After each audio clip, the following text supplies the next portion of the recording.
Picture this. Someone walks up to you at a party, someone you've never met, and without saying a word, they grab your face with both hands and pull you in for a hug. They mean well, you can see it in their eyes. But your entire body locks up. Something inside you goes cold. Not because they're a bad person, but because no one asked. That invisible line got crossed, and your nervous system registered it before your brain even had a chance to catch up. Now imagine you can't speak. You can't say, "Please stop," or "I'm not comfortable." All you have is your body, and you're using every signal it can produce, standing taller, going still, pulling your lips back, raising one paw, but the person in front of you just keeps coming, smiling, reaching out, absolutely convinced that love is enough to dissolve any tension in the room. This is what happens in thousands of homes, parks, and shelters every single day. And most of the time, nobody even realizes it. There's a video that floats around online. A young puppy, small enough to hold in one hand, is backing away from a woman who clearly adores him. She's leaning forward, reaching out, her whole face lit up with affection. And the dog, this tiny creature, is doing everything short of holding up a sign. His body grows wider as he plants his weight. He lifts one front paw slightly off the ground. His lips pull back just enough to show the edge of his teeth. His eyes narrow. To most people watching, this looks like a dog being difficult. Maybe a little bratty. Maybe just nervous. But if you know how to read it, that puppy is having a full conversation. He's saying, "You're too close, you're moving too fast, you're overwhelming me. And if this continues, I will have no choice but to make you understand in the only language that always gets through." What's remarkable and a little heartbreaking is that the woman isn't doing anything wrong by human standards. She's gentle, she's warm, she genuinely cares. But here's the thing that changes everything once you understand it. A dog cannot read your intentions. It has no access to your internal emotional state. It doesn't know that you love animals, that you volunteer on weekends, that you've never hurt anything in your life. All it has is what it can observe, right now, in this moment, and right now. A large creature is invading its space without permission.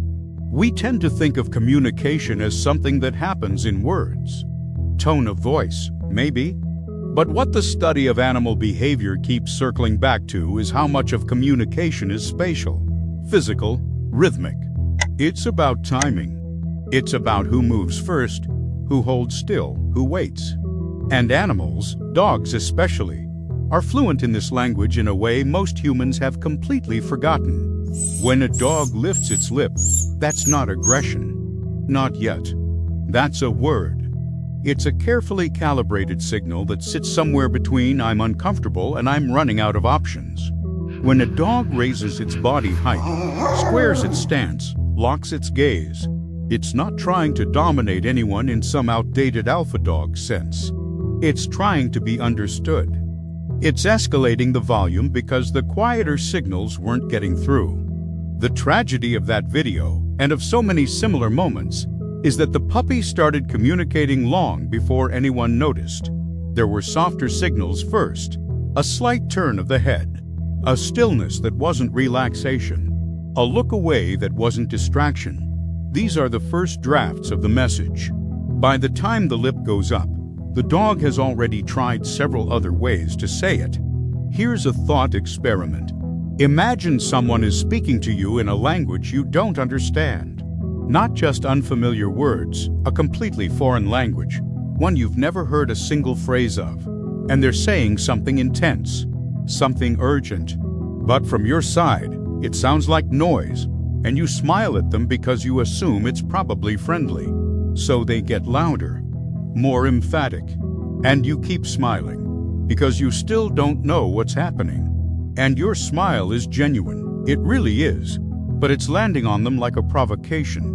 This is the dynamic, not cruelty on either side, just a total breakdown of translation. And what makes it complicated is that dogs are so good at reading us. They've evolved for thousands of years specifically to track human faces, human gestures, human moods. They pick up on our anxiety before we do. They know when we're about to leave the house even before we reach for our keys. So in some ways they understand us better than we understand them. Which means the miscommunication isn't symmetrical.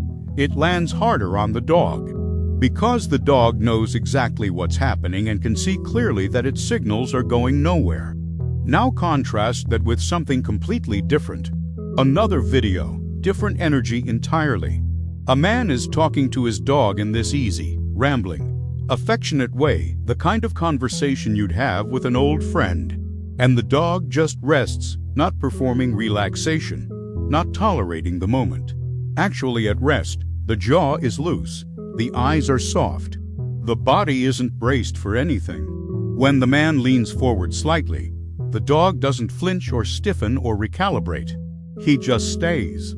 This is what trust actually looks like when it lives in a body. It's not wagging tails. That's a common misread. Because tails can mean a dozen different things depending on height, speed, and stiffness. What you're seeing is a nervous system that has genuinely decided it's safe. And that decision didn't happen in the moment the camera started rolling. It was built, incrementally, through 1,000 small interactions where the man paid attention, backed off when needed, let the dog set the pace. What's interesting is that once that foundation exists, the rules soften. You can make sudden movements. You can be a little loud. You can do things that might be uncomfortable in isolation because the dog has a deep enough history with you to know it's okay. Trust creates flexibility. It's not about following a rigid script forever. It's about earning the kind of relationship where the script becomes optional. We often talk about loving animals as if love is self-explanatory, as if wanting the best for something automatically translates into giving it what it needs. But love without awareness is just projection. It's giving someone what you would want without stopping to ask what they actually need. And this matters beyond dogs. Think about a child passed from relative to relative at a family gathering, cheeks pinched, held by strangers, never consulted about any of it. Adults saying how cute, how sweet, while the child squirms and reaches for someone familiar. Or think about any situation where someone's no gets quietly overridden by someone else's enthusiasm. The intention behind the override is often affectionate, but the experience of being overridden is the same regardless of the emotion that caused it. Dogs can't tell us afterward how it felt. They can't process it in therapy or write about it in a journal. What they do instead is learn. And what they sometimes learn, when their boundaries are consistently crossed with good intentions, is that escalation works. That going straight past the soft signals is the only way to be taken seriously.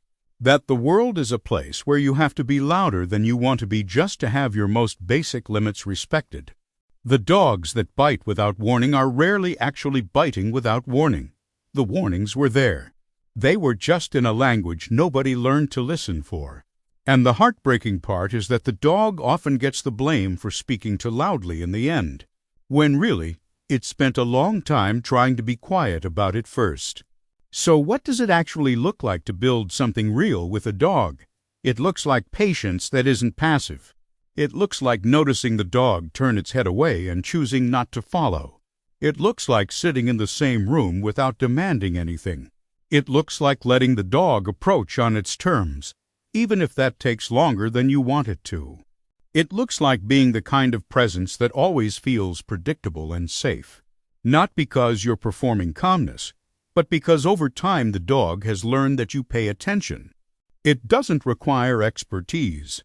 It doesn't require training certifications or a background in animal behavior.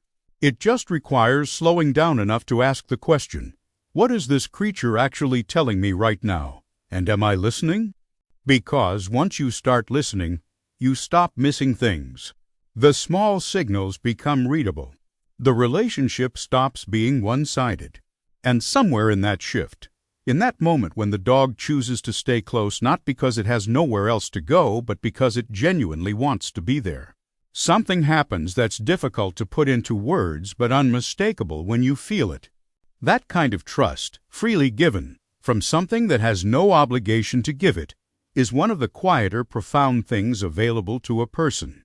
It just requires showing up in a way the dog can actually understand. I'm Doug Torble. Don't forget to like the video and subscribe to my channel to find out what your dog is trying to tell you.